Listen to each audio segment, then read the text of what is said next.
Hello everyone, welcome to this video.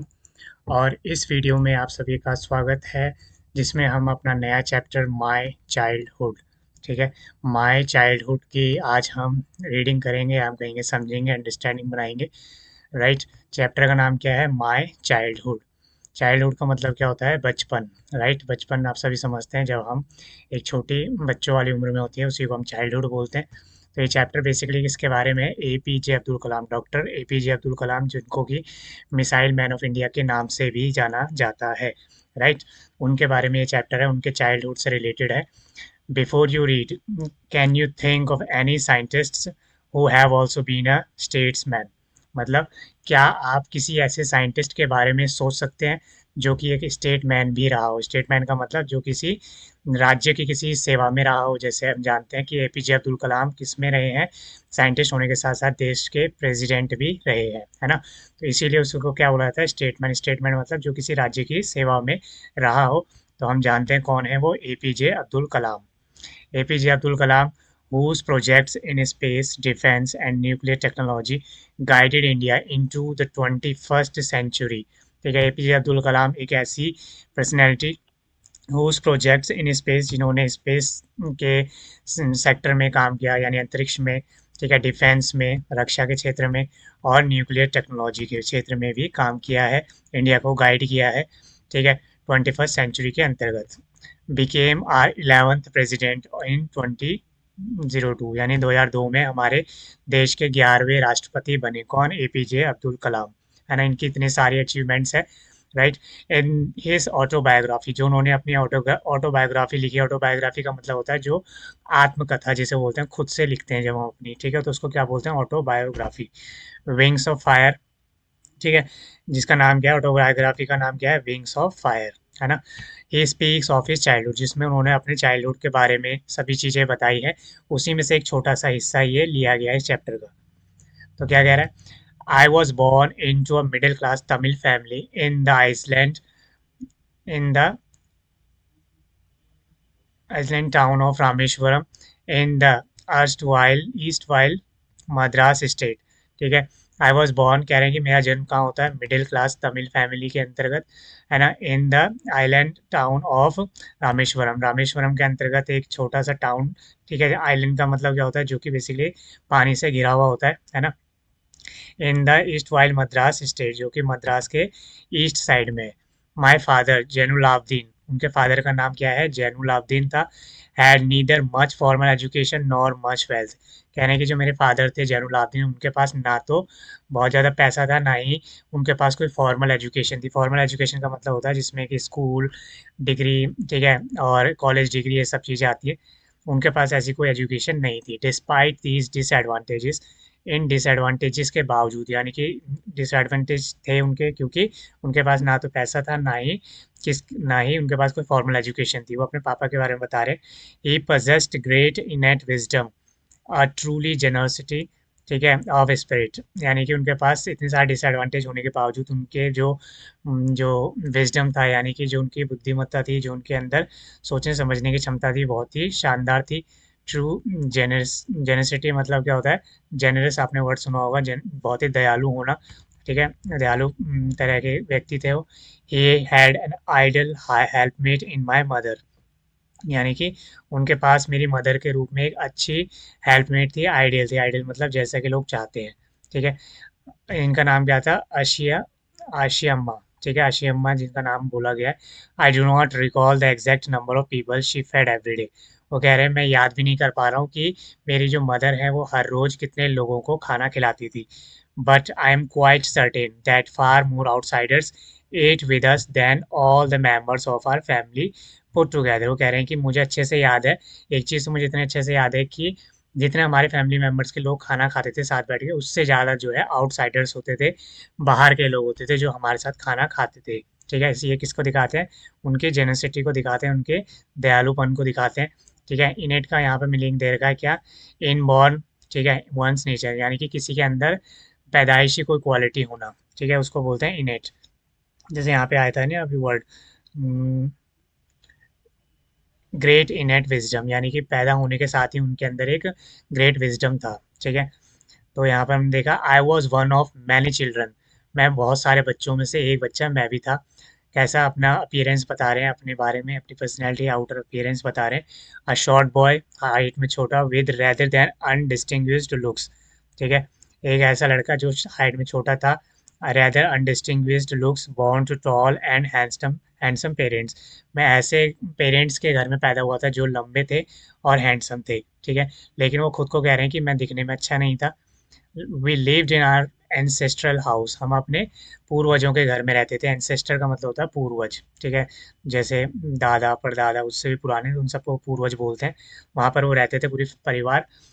ठीक है, which was built in the middle of the 19th century, जो वो कब बनाया गया था, वो 19वीं सदी के मिड में, है ना, यानी कि 1850 के आसपास।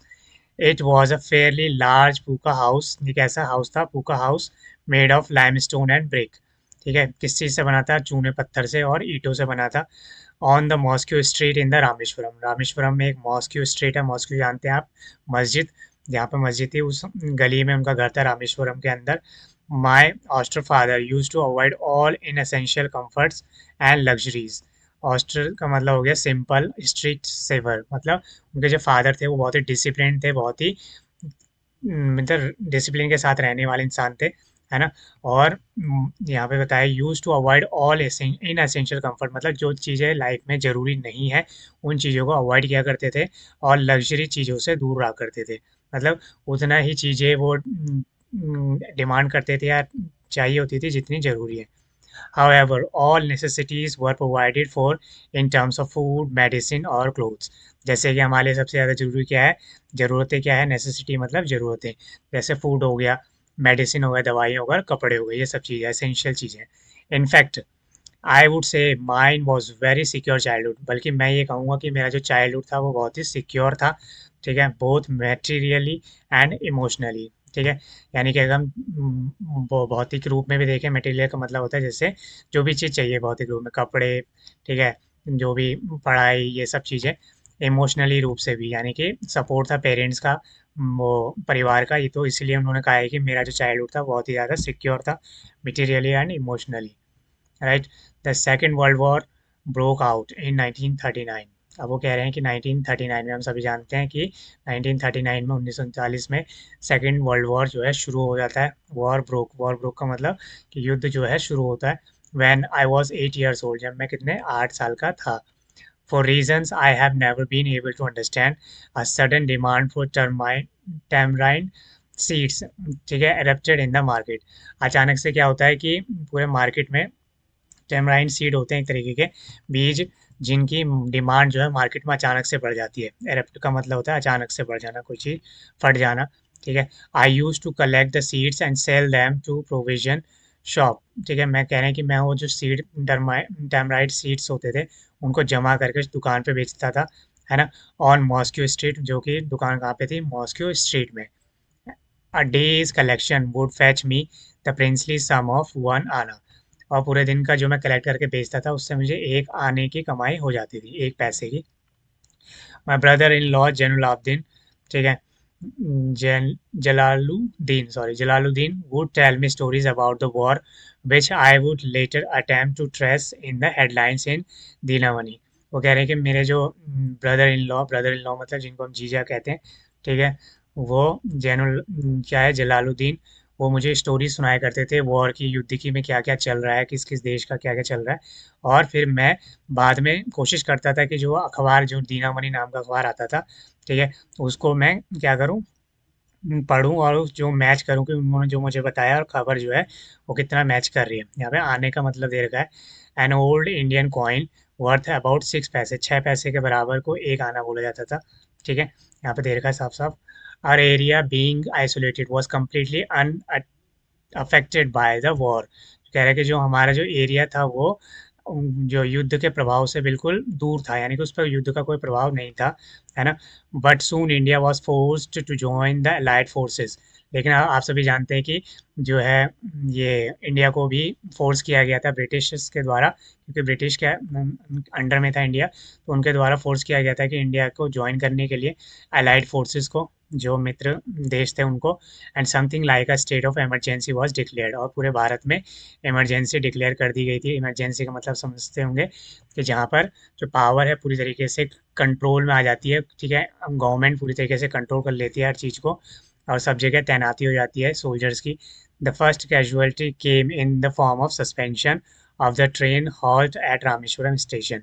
यानी कि वो कहते हैं कि हमारा जो गांव था या टाउन था वो अनअफेक्टेड था, लेकिन जब भारत को भी युद्ध में शामिल होना पड़ा मजबूरन, तो हमारे जो गांव है या जो टाउन था उसमें भी दिखाई देने लगा थोड़ा बहुत। क्या सबसे पहली कैजुअलिटी क्या थी कि सस्पेंशन हो गई ट्रेन की, ट्रेन पे रोक लगा दी गई, सस्पेंड कर दिया गया थोड़े टाइम के लिए, जो कि रामेश्वरम स्टेशन पे आती थी। The newspapers now had to be bundled and thrown out from the moving train on the Rameswaram road between Rameswaram and Dhanushkodi. ठीक है, उनका कहने का मतलब है कि अब जब ट्रेन से जो पहले न्यूज़पेपर आते थे, ट्रेन रुकती थी, वहाँ से आराम से न्यूज़पेपर निकाले जाते थे, लेकिन अब ट्रेन रुक ही नहीं रही, तो क्या होता है, चलती ट्रेन में से उनको जल्दी जल्दी क्या करना पड़ता था, न्यूज़पेपर को जो है कलेक्ट करना पड़ता था। तो उनको जो कि ट्रेन कहाँ से, रामेश्वरम और धनुषकोडी के बीच में से उनका प्लेस जो पड़ता था, ठीक है। That forced my cousin Shamsuddin, उनके कज़न थे शमसुद्दीन, ठीक है, हु डिस्ट्रीब्यूटेड न्यूज़पेपर, जिनका काम क्या था, डिस्ट्रीब्यूट करना न्यूज़पेपर। कहाँ पे, रामेश्वरम में, in Rameswaram, to look for a helping hand to catch the bundles. उनको मदद की ज़रूरत थी, हेल्पिंग हैंड मतलब एक मदद की ज़रूरत थी कि कोई ऐसा बंदा मिले जो कि उनकी मदद करें न्यूज़पेपर को चलती ट्रेन में से कलेक्ट करने के लिए, बंडल को, as if naturally I filled the slot, और मेरे पास मतलब मैंने उनके हेल्प के लिए उनको ज्वाइन कर लिया। Shamsuddin helped me earn my first wages, Shamsuddin जो मेरे कज़न थे उन्होंने फिर मुझे हेल्प की कि मैं अपनी लाइफ का पहला वेज कमाऊँ, ठीक है, वेज मतलब दिहाड़ी जिसको हम बोलते हैं, पूरे दिन में काम करने के बाद जो हमें मिलता है। Half a century later, I can still feel the surge of pride in earning my own money for the first time. कह रहे हैं कि एक सेंचुरी, हाँ, आधी सेंचुरी के बाद, यानी कि जब वो लगभग 50 साल बाद याद कर रहे हैं, कि मुझे आज भी वो टाइम याद करके गर्व महसूस होता है जब मैंने अपनी पहली अर्निंग की थी, है ना। Every child is born with some inherited characteristics, वो कह रहे हैं कि हर बच्चा जो है जन्म लेता है कुछ ना कुछ अपने अंदर खूबियाँ लेकर, कुछ ना कुछ कैरेक्टरिस्टिक्स लेकर, into a specific socio economic and emotional environment. ठीक है, एक निश्चित जिस भी एनवायरनमेंट में वो पैदा होता है ना, चाहे वो अमीर है, गरीब है, किसी भी तरीके का, हर किसी का अपना अपना एनवायरनमेंट होता है, सामाजिक, आर्थिक, है ना, और इमोशनल, लोगों का सपोर्ट, एनवायरनमेंट, ये सब मिलता है उसे। And train in certain veg bye figures of authority, और वो अपने आसपास के जो लोग हैं, अपने पेरेंट्स है, फैमिली है, उनसे ट्रेंड होता है, राइट, उनसे उसको ट्रेनिंग भी मिलती है। आई inherited honesty and self discipline from my father, वो कह रहे हैं कि मुझे अपने फादर से क्या क्या मिला। इनहेरिट का मतलब होता है पीढ़ी दर पीढ़ी कोई चीज़ ट्रांसफ़र होना, तो उन्हें अपने फादर से ऑनेस्टी, ईमानदारी मिलती है, और जो है सेल्फ डिसिप्लिन, है ना, from my father. From my mother, उन्हें अपनी मदर से क्या मिलता है, आई इनहेरिटेड फेथ इन गुडनेस, अच्छाई में जो फेथ है वो मुझे अपनी मदर से मिला, एंड डीप काइंडनेस, और लोगों के प्रति, समाज के प्रति किस तरीके से दयालुपन, वो मुझे अपनी मदर से मिला। So dad my three brothers and sister, और जो मेरे 3 भाई और बहनें हैं उनको भी, मेरे 3 भाई और बहन हैं उनको भी ये सब मेरे फादर और मदर से इनहेरिट हुआ। I had 3 close friends in my childhood, वो कह रहे हैं कि मेरे बचपन में 3 बहुत ही अच्छे मित्र, क्लोज फ्रेंड थे। उनके नाम क्या क्या थे, रामानंद शास्त्री, ठीक है, पहले फ्रेंड, दूसरे कौन थे, अरविंदन, और तीसरे शिव शिव प्रकाशन, शिव प्रकाशन, 3 नाम, रामानंद शास्त्री, अरविंदन और शिव प्रकाशन, ठीक है, ये तीनों दोस्त। All these boys were from Orthodox Hindu ब्राह्मण फैमिली, वो तीनों ही जो इनके दोस्त थे वो कहाँ से थे, ऑर्थोडॉक्स हिंदी ब्राह्मण फैमिली से, ठीक है, हिंदू ब्राह्मण फैमिली से। ऑर्थोडॉक्स का मतलब होता है एक ऐसी विचारधारा, एक ऐसी आइडियोलॉजी जो कि पुरानी हो, ठीक है, जो कुछ ऑर्थोडॉक्स मतलब जिसको हम बोलते हैं बहुत बहुत ही पुरानी कोई चीज़, जो कि नया कुछ ना करना चाहती, उसको हम ऑर्थोडॉक्स बोल देते हैं ना। As children none of us ever felt any difference amongst our self, ठीक है, जैसे मैं ऑर्थोडॉक्स बोलूँगा कि जैसे बहुत पुरानी, कि ये इस जाति का है, इसके साथ मत बैठो उठो, तो ये क्या है, ऑर्थोडॉक्स थॉट है ना, हर चीज़ में ऐसी तरीके से ऑर्थोडॉक्स हो सकता है माइंड, तो इसीलिए as children none of us ever felt any difference amongst ourselves because of our religious differences and upbringing, वो कह रहे हैं कि हम हालाँकि हम चारों ही दोस्तों में हमने कभी भी ये महसूस नहीं किया कि हम अलग-अलग धर्म से बिलॉन्ग करते हैं, ठीक है? मैं अलग धर्म से बिलॉन्ग करता हूँ और वो अलग धर्म से, ऐसा कभी भी हमारे बीच वो डिफ़रेंस में हमें महसूस नहीं हुआ, है ना? क्योंकि हमारी जो अपब्रिंगिंग थी, वो इस तरीके से की गई थी। इनफैक्ट अपब्रिंगिंग का मतलब होता है परवरिश। In fact, Ramanand Shastri was the son of Pakshi Lakshmana Shastri. तो रामानंद शास्त्री थे वो किसके बेटे थे? पाक्षी लक्ष्मणा शास्त्री के। The high priest of the Rameswaram temple, Rameswaram temple के बहुत बड़े जो प्रीस्ट पुजारी थे उनका बेटा था। Later he took over priesthood of the Rameswaram temple. और बाद में जो उनका जो मित्र था कौन, रामानंद शास्त्री, उन्होंने भी अपने पिता की जगह जो है टेम्पल में उनको ज्वाइन कर लिया। From His father, Arvinda, went into the business of arranging transport। जो दूसरे दोस्त थे अरविंदन, उन्होंने अपना ट्रांसपोर्ट बिजनेस था उसको ज्वाइन कर लिया। विजिटिंग पिलग्रिम्स, ठीक है, जो कि पिलग्रिम्स का मतलब होता है श्रद्धालु भक्त जो होते हैं उनको बोला जाता है। एंड शिव प्रकाशन बिकेम ए कैटरिंग कॉन्ट्रैक्टर। और शिव प्रकाशन जो है कैटरिंग कॉन्ट्रैक्टर बन गए। कैटरिंग कॉन्ट्रैक्टर मतलब जो शादी पार्टीज इन सब में ये सब चीज़ें देखते हैं, खाने और बर्तन ये सब चीज़ें, फॉर द साउदर्न रेलवे। उस वैसे ही रेलवे में भी जो कैटरिंग का काम होता है ना, खाना, बर्तन ये सब चीज़ें, उसको भी रेलवे में उन्होंने ज्वाइन कर लिया। During the annual Shri Sita Rama Kalyanam ceremony, यानी कि हर साल एनुअल श्री सीता रामा कल्याण सेरेमनी होती थी। Our family used to arrange boats with a special platform for carrying idols of the lord from the temple to the marriage site. जो कह रहे हैं कि हमारी जो फैमिली परिवार था उनका काम होता था कि इस जो सेरेमनी जो फंक्शन है उसमें बोट्स को अरेंज करना, नाव को अरेंज करना, जैसे यहाँ पे दिखाया गया है, ठीक है, फंक्शन, उनको अरेंज करना, जो अलग अलग नाव है, और with a special platform for carrying idols, कि जो मूर्ति वगैरह हैं भगवान की, ईश्वर की, उनको इधर उधर कैरी करना, ठीक है, lord from temple to the marriage site, ताकि मंदिर से और जो मैरिज साइट है जहाँ पर ले जाना है वहाँ पर जो है शिफ्ट करना, ट्रांसपोर्ट करना हमारे फैमिली का काम होता था। Situated in the middle of the pond called Rama तीर्था, जो कहाँ पे था, एक तालाब के बीचों बीच था जिसको राम तीर्था बोला जाता था, वहाँ पर हमें ले जाना होता था। Which was near our house, जो कि हमारे घर के पास था। Events from the Ramayana and from the life of Prophet were the bedtime stories my mother and grandmother would tell the children in our family। वो कह रहे कि हमारा जो परिवार था, हमारी जो मदर और ग्रैंड मदर थी, वो हमें रामायण से संबंधित स्टोरीज, कहानियाँ, और जो प्रोफेट जिनको बोला जाता है, जो मुस्लिम धर्म के सबसे बड़े धर्मगुरु प्रोफेट है ना, उनकी स्टोरीज हमें सुनाया करती थी। One day when I was in the fifth standard at the Rameswara elementary school, एक बार की वो कहानी बता रहे हैं कि जब मैं पाँचवीं क्लास में था रामेश्वरम एलिमेंट्री स्कूल में, a new teacher came to our class, एक नया टीचर हमारे क्लास में आता है। I used to wear a cap which mark me as a Muslim, मैंने जो मुस्लिम लोग का कैप पहनते हैं वो पहनी हुई थी, जिससे पता चल रहा था कि मैं मुस्लिम हूँ। And I always sat in the front row next to Ramananda Shastri, और मैं हमेशा पहली रो में रामानंदा शास्त्री जो उनके फ्रेंड थे उनके साथ बैठा करता था, ठीक है। हु वॉर द और द सेक्रेड थ्रेड, जिन्होंने क्या पहना हुआ था, जैसे हाथ में हम पहनते हैं हिंदू लोग, ठीक है, हाथ में वो पहना हुआ था, नाला जिसे बोलते हैं, sacred thread. The new teacher could not stomach a Hindu priest son sitting with a Muslim boy. तो जो नया टीचर आया था उसने जब हमें देखा साथ में बैठे हुए, तो उसको वो चीज़ पची नहीं, यानी कि कुड नॉट स्टमक का मतलब जैसे हम बोलते हैं ना, कोई से पचना ना कुछ, ठीक है, तो उसको वो चीज़ पची नहीं, अच्छी नहीं लगी कि एक हिंदू पुजारी का बेटा जो है मुस्लिम लड़के के साथ बैठा हुआ है, ठीक है। यहाँ पे दे रखा है कुड नॉट टॉलरेट, जिसको सहन ना कर पाया वो। In accordance with our social ranking as the new teacher saw it I was asked to go and sit on the back bench. तो जैसे नए टीचर ने देखा, ठीक है, सोशल रैंकिंग के अकॉर्डिंग उसने बोला कि ठीक है, कि जाओ और पीछे जाके बैठो, बैक बेंच पे जाके बैठो। आई फेल्ट वेरी सैड, मुझे बहुत ज़्यादा दुख हुआ ये सुन के। सो डिड रामानंद शास्त्री, और जो मेरा फ्रेंड था रामानंद शास्त्री, उसको भी बहुत ज़्यादा दुख हुआ। I looked utterly downcast as I shifted to my seat in the last row। और मुझे बहुत ही डाउनकास्ट मतलब सैड और डिप्रेस्ड महसूस हुआ कि मुझे पीछे वाली सीट पर जाना पड़ा। The image of him weeping when I shifted the last row left a lasting impression on him. और जो कह रहे हैं कि मेरा जो फ्रेंड था रामानंद शास्त्री, ठीक है, वो रोने लगा, उसके आंखों में आंसू थे जब मुझे पीछे सीट पर शिफ्ट होना पड़ा। और वो जो दृश्य था मेरे मन में बहुत ही गहरा प्रभाव डाला उसने।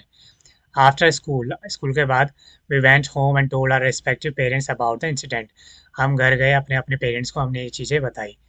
Lakshman Shastri summon the teacher, Lakshman Shastri जो थे उन्होंने टीचर को बुलाया।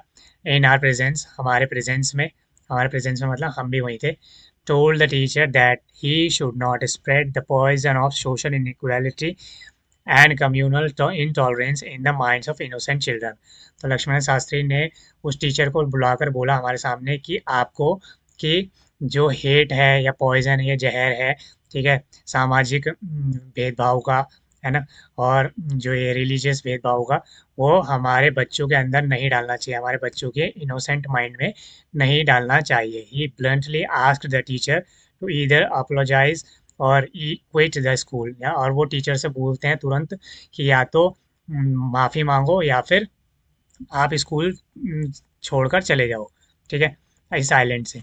Not only did the teacher regret this behaviour, teacher को अपने इस बिहेवियर पे पछतावा होता है, रिग्रेट मतलब पछताना, but the strong sense of conviction Lakshman Shastri conveyed ultimately reform this young teacher.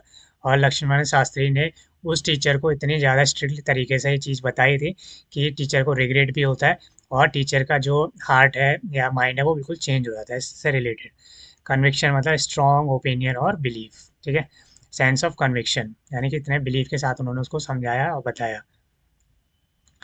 I always sat in the front row next to Ramanand Shastri, यहाँ पे दे रखा है पिक्चर, रामानंद शास्त्री के बगल में बैठे हैं।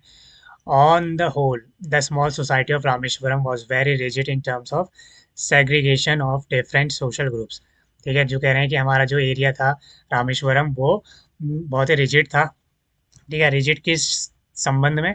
Segregation of different social group की, उसने बांटा हुआ था समाज को अलग अलग ग्रुप्स में। सेग्रीगेशन का मतलब होता है बांटना, छांटना, ठीक है।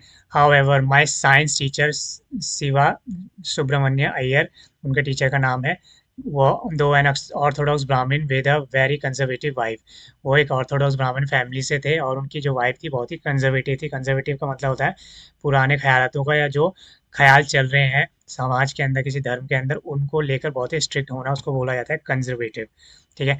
वॉज समथिंग, उनकी वाइफ जो थी यानी कि उनके जो साइंस टीचर थे शिवा सुब्रमण्य अय्यर, उनकी वाइफ बहुत ही कंजर्वेटिव थी, ठीक है। Was something of a rebel, वो कैसी थी? रेबल थी, है ना। मतलब वो रेबल कौन थे यहाँ पे? शिवा सुब्रमण्यम अय्यर। लेकिन उनकी वाइफ कैसी थी? कंजर्वेटिव। रेबल का मतलब होता है कोई ऐसा व्यक्ति जो कि किसी खराब चीज़ों के विरोध में हो, उसको बोला जाता है रेबल, ठीक है। आपने अक्सर मूवीज़ में भी सुना होगा। ये यहाँ पे रेबल किसको बोला गया है? शिवा सुब्रमण्य अय्यर को, क्योंकि वो नए विचार रखते थे, वो चाहते थे समाज में जो ऑर्थोडॉक्स चीज़ें चल रही है, कंजर्वेटिव चीज़ें चल रही है, उनमें बदलाव हो। He did his best to break social barriers, वो अपने पूरा प्रयास करते थे कि समाज से जो बंदिशें हैं, जो ये इस तरीके की थिंकिंग है ना, भेदभाव वाली, उसको ख़त्म किया जाए। So that people from varying backgrounds could mingle easily, ताकि अलग अलग बैकग्राउंड के लोग आसानी से मिंगल हो सकते हैं, मिलजुल कर रह सकें, है ना। He used to spend hours with me and would say Kalam I want you to develop so that you are on par with the highly educated people of the big cities. वो कलाम के साथ ज़्यादातर टाइम स्पेंड किया करते थे और कलाम को बोलते थे कि मैं चाहता हूँ कि तुम अपने अंदर वो खूबियाँ डेवलप करो, ठीक है, ताकि तुम बाहर के बहुत ही पढ़े लिखे लोगों के साथ जा सको, उनके साथ उठ बैठ सको, मिल सको।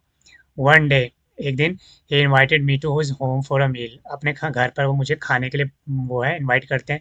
His wife was horrified at the idea of a Muslim boy being invited to dine in her ritual pure kitchen.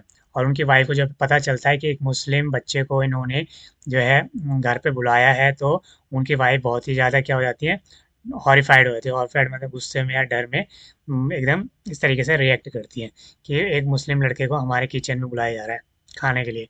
She refuse to serve me in her kitchen, वो मना कर देती है। रिफ्यूज मतलब किसी चीज़ के लिए हाथ खड़े कर देना या मना कर देना कि मैं इस लड़के को सर्व नहीं करूँगी खाना, ठीक है, अपने किचन में। Shiva Subramania Iyer was not perturbed nor did he get angry with his wife, यानी कि जो शिवा सुब्रमण्य अय्यर थे उनके साइंस टीचर, वो ना तो अपने वाइफ के बिहेवियर पे गुस्सा होते हैं, ना ही चिढ़ते हैं, बल्कि बट इंस्टेड, बल्कि इसके बजाय served me with his own hands, बल्कि अपने हाथों से मुझे सर्व करते हैं। सेट डाउन बिसाइड मी, और मेरे बगल में बैठकर ईट हिज मील, अपना खाना खाते हैं। बिसाइड मतलब के बगल में, ठीक है। एक होता है बिसाइड्स, उसमें एस लगा होता है लास्ट में, उसका मतलब के अलावा, इसका मतलब बिसाइड मतलब के बगल में। His wife watched us from behind the kitchen door, उनकी वाइफ जो है खड़े खड़े हमको चुपके देखती है। I wondered whether she had observe any difference in the way I ate rice, और मैं मनी मन सोच रहा था कि क्या उनकी वाइफ ने कुछ ऐसा नया ऑब्जर्व किया कि मैं उनसे अलग खाता हूँ, कि मैं चावल कैसे अलग खा रहा हूँ या कुछ अलग खा रहा हूँ। ड्रिंक वाटर या पानी अलग से पी रहा हूँ, अलग तरीके से पी रहा हूँ। और clean the floor after the meal, और मैं भी वैसे ही फ्लोर को क्लीन कर रहा हूँ जैसे कि वो लोग या अन्य धर्म के लोग करते हैं। When I was leaving his house, जब मैं उनके घर से जा रहा था, Shiva Subramania Iyer invited me to join him for dinner again next weekend।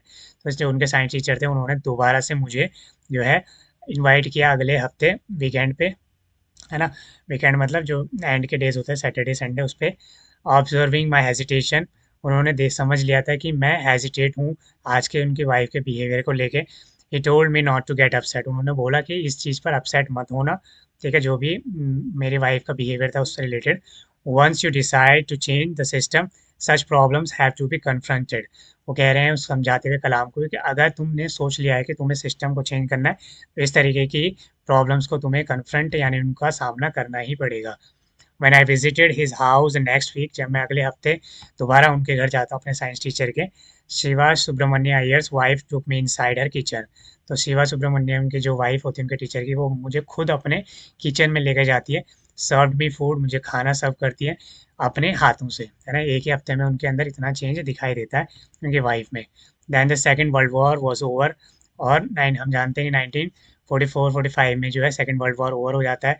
India's freedom was imminent, और भारत जो अपनी स्वतंत्रता के बिल्कुल नज़दीक था, है ना। Indians will build their own India, और भारत के लोग अपना इंडिया बनाएंगे, अपना कॉन्स्टिट्यूशन बनाएंगे, गांधी जी ने डिक्लेयर कर दिया था अपने भाषण में।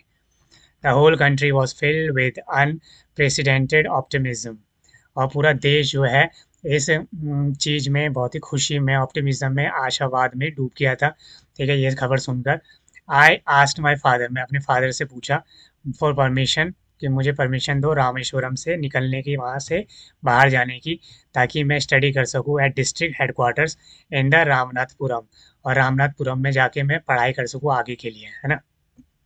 यहाँ पे पिक्चर दे रखी है किस तरीके से उनकी वाइफ सर्व कर रही है। He told me as if thinking aloud, उनके फादर बोलते हैं उनको एक अच्छे वे में, Abdul, I know you have to go away to grow, मैं जानता हूँ कि तुम्हें अगर आगे बढ़ना है, ग्रो होना है, तो आगे जाना, कहीं और जाना पड़ेगा, ठीक है, गो अवे, दूर जाना पड़ेगा। Does the seagull not fly across the sun alone without a nest, क्या एक सीगल, एक चिड़िया बिना अपने घोंसले से निकले बाहर नहीं उड़ती है क्या। ही कोटेड खलील गिब्रान, खलील गिब्रान को उसके फादर जो है कोट करते हैं। खलील गिब्रान एक बहुत ही बड़े फिलोसोफर हुए हैं, अगर आपने कभी पढ़ा हो या नेट में उनका नाम पढ़ा हो। टू माई हेजिटेंट मदर, और उनकी मदर जो है थोड़ी घबराई भी थी कि कैसे वो बाहर रहेंगे, ठीक है, लेकिन उसका फादर जो है खलील गिब्रान को कोट करते हुए बताते हैं, your children are not your children, कि आप, हमारे जो बच्चे हैं, तुम्हारे जो बच्चे हैं वो सिर्फ हमारे बच्चे नहीं है, बल्कि they are the sons and daughters of life longing for itself, बल्कि वो खुद का भी उनका एक जीवन है, जीवन के भी बच्चे हैं वो, ठीक है, अपने खुद के लिए भी। They come through you not for you, from you, ठीक है, वो हमारे से पैदा होते हैं लेकिन हमारे लिए नहीं है, ठीक है, हमारे जरिए आते हैं लेकिन हमारे से नहीं है वो। You may give them love, तुम उन्हें प्यार दे सकते हो, बट नॉट योर थॉट्स, लेकिन अपने विचार नहीं, यानी विचार उनके खुद के होंगे, जो नई जनरेशन है, जो भी पैदा हो रहा है बच्चा, उसके खुद के अपने विचार होंगे, उसको जीने दिया जाए। For they have their own thoughts, और उनके लिए उनको अपने विचार खुद बनाने पड़ेंगे अगर वो लाइफ में आगे बढ़ना चाहते हैं, ठीक है। तो यहाँ पे खुद एपीजे अब्दुल कलाम जो अपनी ऑटोबायोग्राफी लिखते हैं, वहाँ से विंग्स ऑफ फायर नाम की, वहाँ से ये चैप्टर एक छोटा सा पार्ट उठाया गया है, राइट। तो आपको समझ में आया हो किस तरीके से एपीजे अब्दुल कलाम का चाइल्डहुड रहा, किस तरीके से उनको नई नई चीज़ें सीखने को मिली, और बचपन से ही उनका जो एनवायरनमेंट था वो भले ही कुछ कुछ चीज़ों में ऑर्थोडॉक्स रहा हो, लेकिन उनको फैमिली, फ्रेंड्स, एनवायरनमेंट इस तरीके का मिला कि वो रिलीजियस जो हम कहें कि भेदभाव है उससे दूर रह पाए। और हम सभी जानते हैं उन्होंने पूरे इंडिया के लिए बहुत कुछ किया, चाहे वो मिसाइल मैन के रूप में हो, प्रेसिडेंट के रूप में, उन्हें पीपल्स प्रेसिडेंट भी कहा जाता है ना, और चाहे वो अन्य किसी रूप में, साइंटिस्ट के रूप में, तो हर चीज़ में उन्होंने अपना जो है कंट्रीब्यूशन दिया, राइट।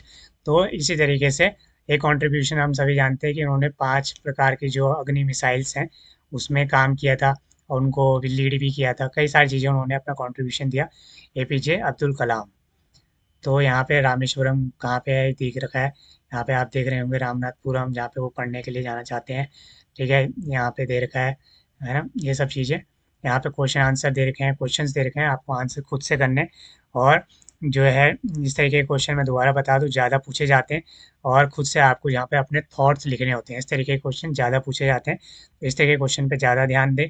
राइट, तो मिलते हैं हम नेक्स्ट चैप्टर में, जो कि हमारा है रीच फ्रॉम द टॉप। इस तरीके का चैप्टर है वो हम पढ़ेंगे, है ना।